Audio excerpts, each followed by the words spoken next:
องบ่ลงใจพะวงอยู่ทุกเวลาหูตัวดีว่าน้องนั้นสั่งนำหน้าแต่ด้วยว่าอายนี่ฮักน้องเหลือเกินหูว่าน้องสั่งอายเท่าใดแต่หัวใจของอายยังเห่อเพิ่งน้องด่าอายอย่างสุดใจเหลือเกินเพิ่งน้องเมินอายยิ่งหักน้องขึ้นไปก่อนนี้อายเคยหักกับน้องมาครั้งหนึ่งความหักอายคงบ่ซึ้งน้องจึงหันเปลี่ยนไปปล่อยให้อายต้องซ้ำประกำในดวงใจในดวงใจ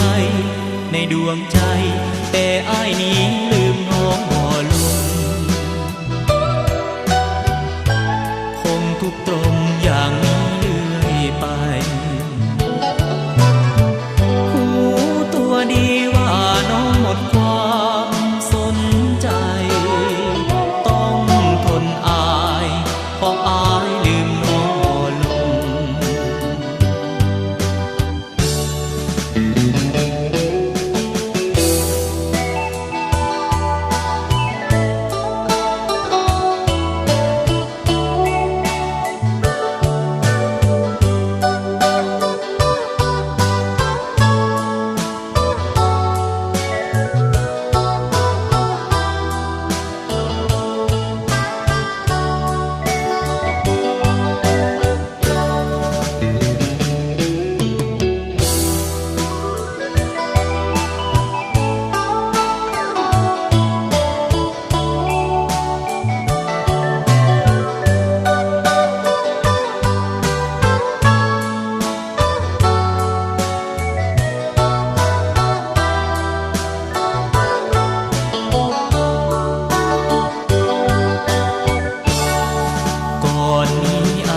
เคยหั